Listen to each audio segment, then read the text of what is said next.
आने वाला समय अत्यंत विशेष है, क्योंकि 13 अप्रैल को पड़ने वाली वरुथिनी एकादशी अपने साथ ऐसा पुण्य लेकर आती है जो साधारण दिनों में सहज प्राप्त नहीं होता।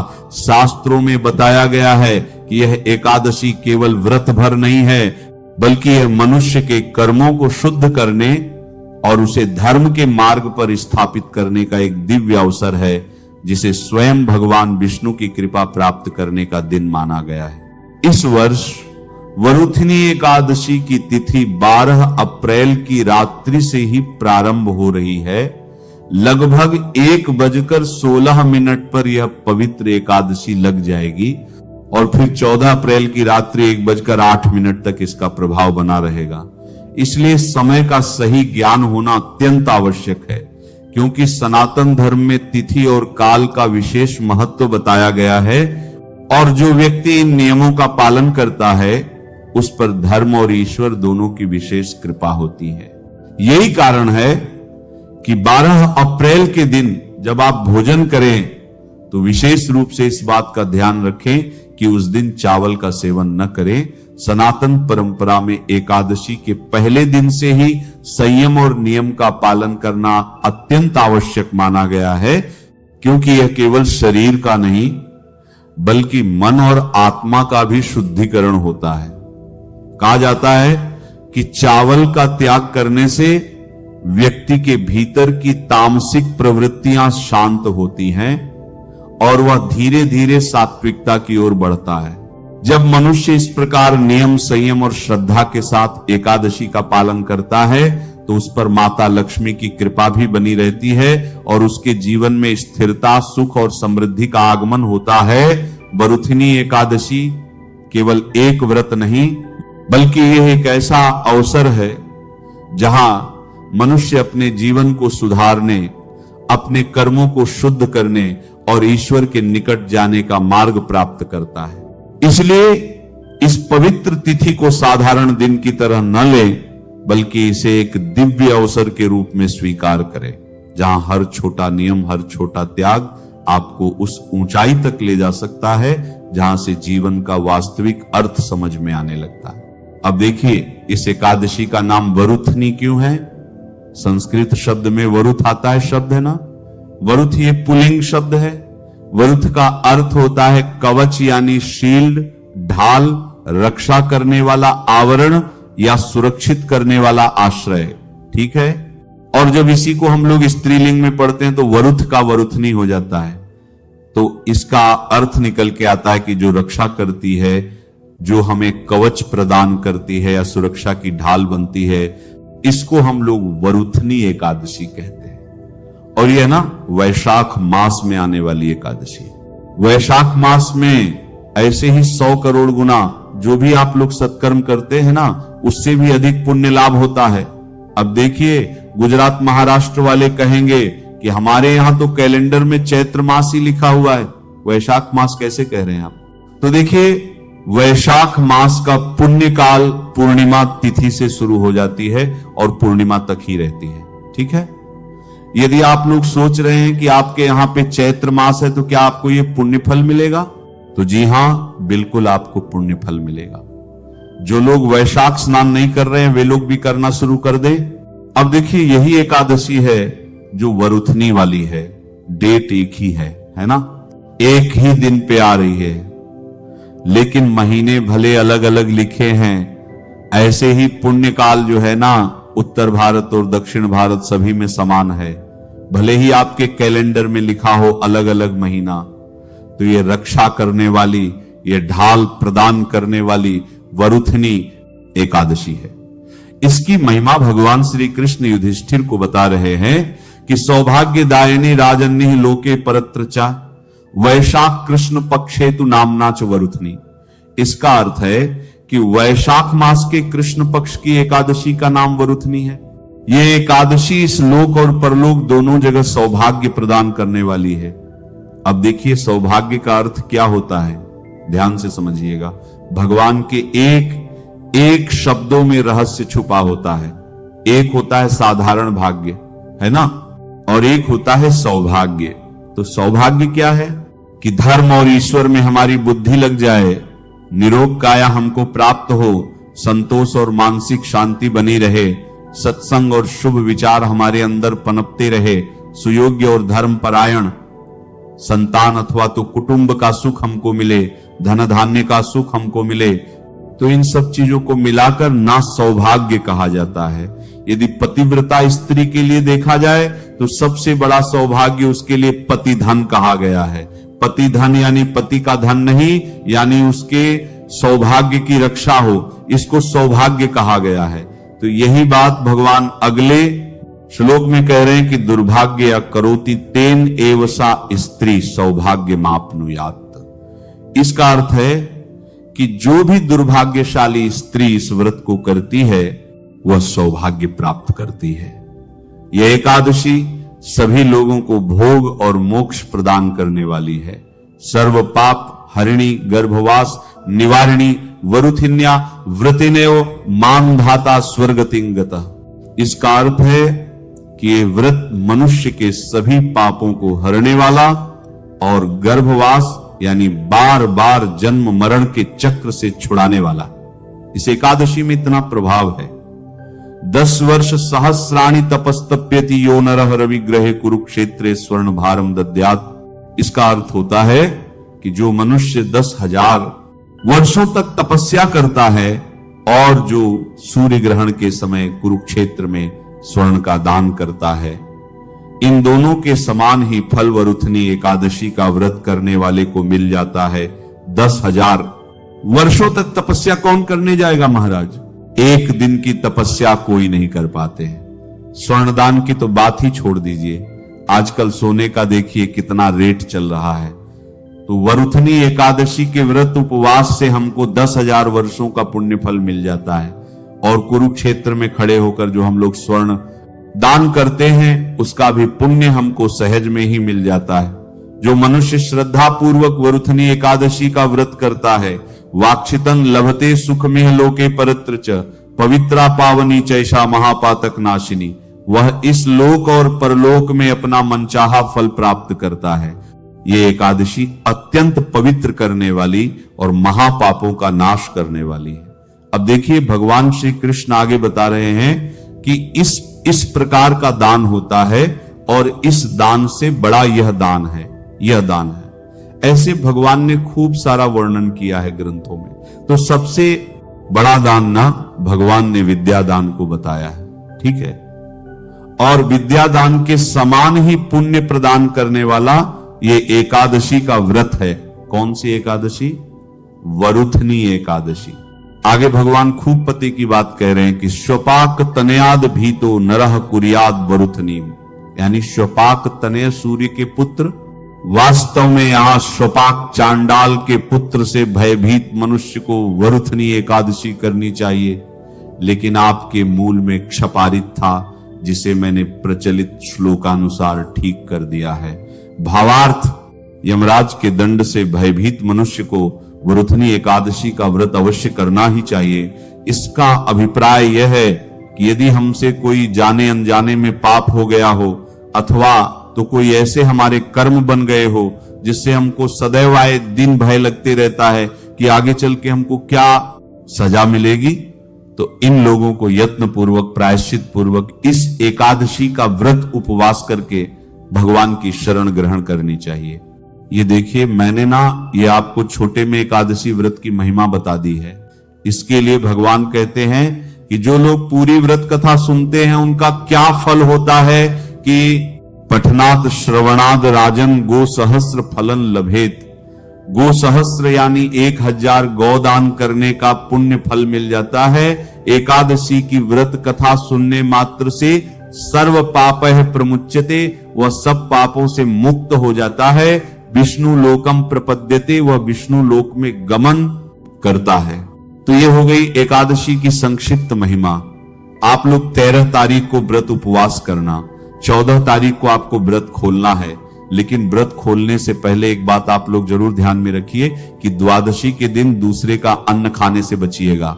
मैं तो पहले आपको बताते आया हूं ना कि अमावस्या के दिन अन्न नहीं खाना चाहिए, या पूर्णिमा के दिन संक्रांति के दिन।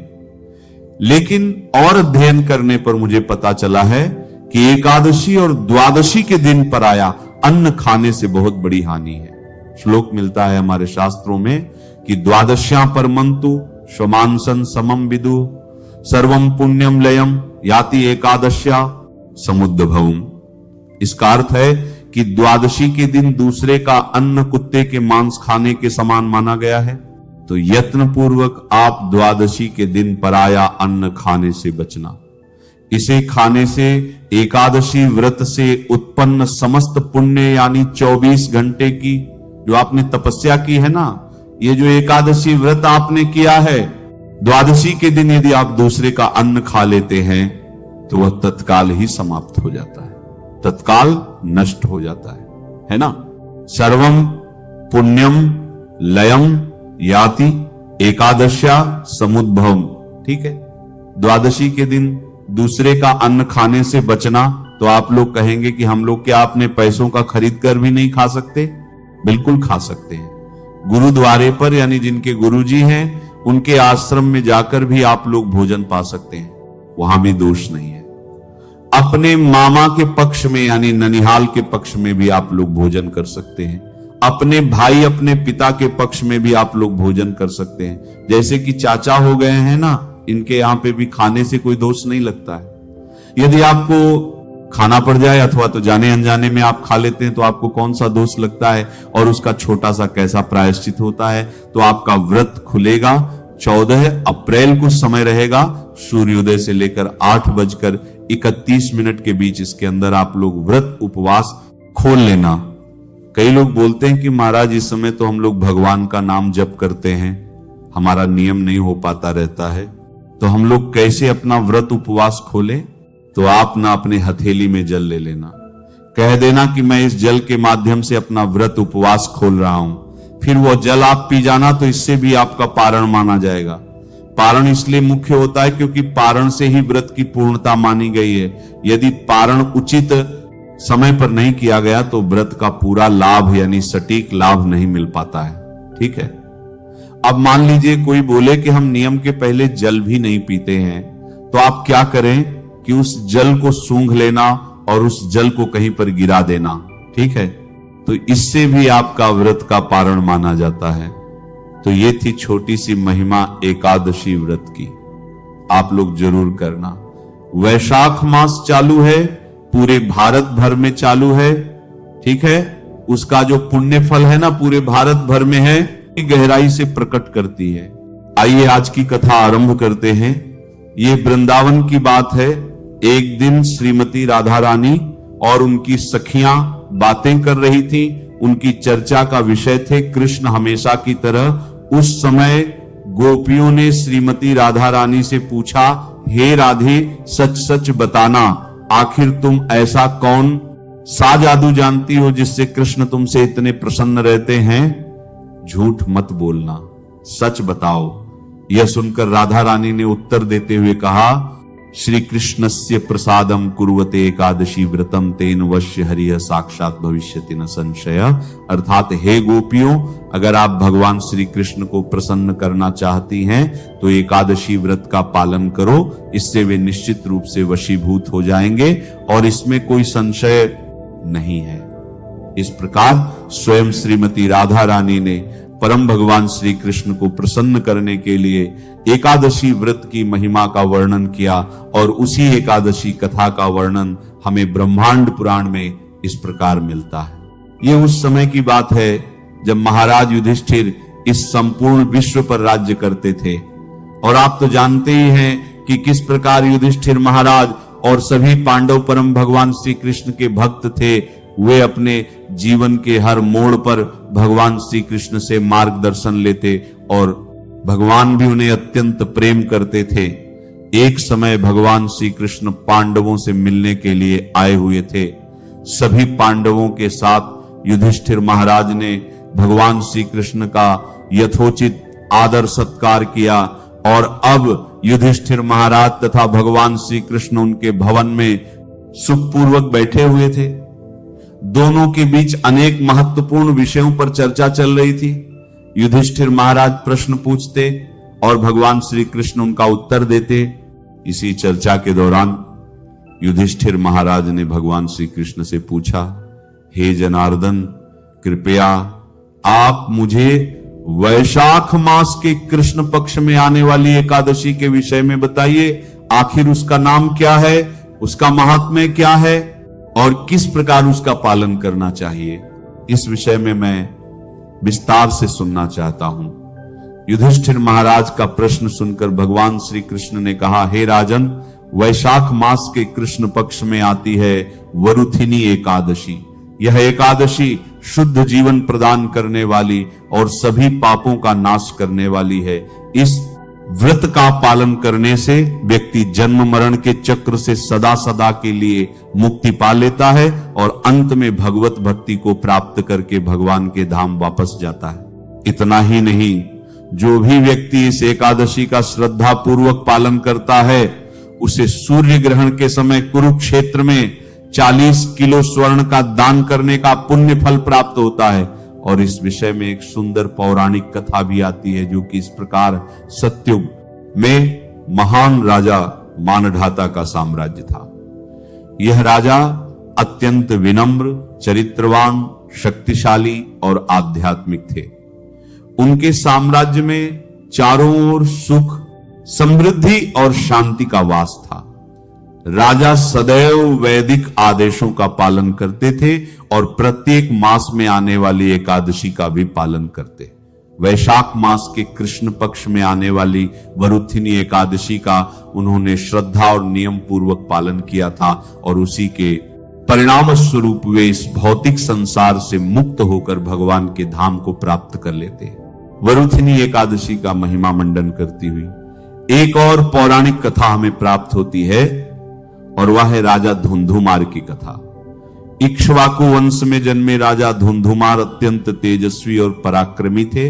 वे धार्मिक और सहिष्णु भी थे, लेकिन एक समय किसी कारणवश उन्हें भगवान शिव द्वारा श्राप मिल गया और इसी श्राप के परिणाम स्वरूप वे कुष्ठ रोग से ग्रसित हो गए।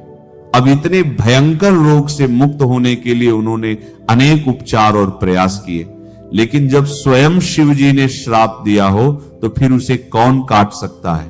अंततः राजा ने अपने गुरु की शरण ली और उनके गुरु ने राजा से कहा कि हे राजन, वैशाख मास के कृष्ण पक्ष में आने वाली वरुथिनी एकादशी अत्यंत पुण्य प्रदायिनी है। उसका कठोरता पूर्वक, नियम पूर्वक पालन करो। इस एकादशी के पुण्य प्रभाव से तुम सभी श्रापों से मुक्त हो जाओगे। अपने गुरु के आदेशानुसार राजा धुंधुमार ने भी वरुथिनी एकादशी का पालन करने का निर्णय लिया। जब वैशाख मास के कृष्ण पक्ष में ये वरुथिनी एकादशी आई तो राजा धुंधुमार ने सभी नियमों का पालन करते हुए इस एकादशी का व्रत पालन किया। संपूर्ण रात्रि भगवान के पवित्र नाम का जप और कीर्तन करते हुए जागरण किया और फिर अगले दिन द्वादशी होने पर निर्धारित पारण समय के अंदर शास्त्रोक्त विधि से एकादशी व्रत का पारण किया और फिर दान दिया। जैसे ही राजा ने इस एकादशी का समापन किया, उसी क्षण राजा भगवान शिव के श्राप से मुक्त हो गए। उन्हें अपना पूर्व कांतिमय शरीर पुनः प्राप्त हुआ और जीवन के अंत में उन्होंने आध्यात्मिक गंतव्य को प्राप्त कर लिया। इस कथा का समापन करते हुए भगवान श्री कृष्ण ने युधिष्ठिर महाराज से कहा, हे नृपश्रेष्ठ, अब मैं आपको दान के विषय में एक रोचक रहस्य बताता हूं, ध्यान पूर्वक सुनिए। अश्वदान से श्रेष्ठ है गजदान, गजदान से श्रेष्ठ है कोई भूमिका दान, भूमिदान से भी श्रेष्ठ है तिलदान, तिलदान से भी श्रेष्ठ यदि कोई स्वर्ण दान करता है तो वह है स्वर्ण दान से अधिक श्रेष्ठ है अन्न का दान, और अन्न का दान देने से व्यक्ति के समस्त पूर्वज, देवता और प्राणी प्रसन्न हो जाते हैं। विद्वान लोग कन्यादान को भी अन्नदान के समान मानते हैं, लेकिन अन्नदान से भी श्रेष्ठ है विद्या का दान। और यही कारण है कि आज इसके सभी मंदिरों और केंद्रों में हजारों लाखों भक्तों द्वारा भगवत गीता और श्रीमद् भागवतम के ज्ञान का दान देने का सेवा यज्ञ हो रहा है। भगवान श्री कृष्ण ने वरुथिनी एकादशी महिमा सुनाते हुए आगे कहा, जो व्यक्ति अपनी पुत्री के धन पर आश्रित रहता है उसे संपूर्ण ब्रह्मांड के जलमग्न होने तक नारकीय स्थिति में रहना पड़ता है। जो व्यक्ति अपनी पुत्री का विवाह कराते समय वर पक्ष से धन लेता है उसे अगले जन्म में बिल्ली का शरीर मिलता है। बिल्कुल वैसे ही जैसे एक मांसाहार करने वाला व्यक्ति अगले जन्म में मांसभक्षी जंगली प्राणी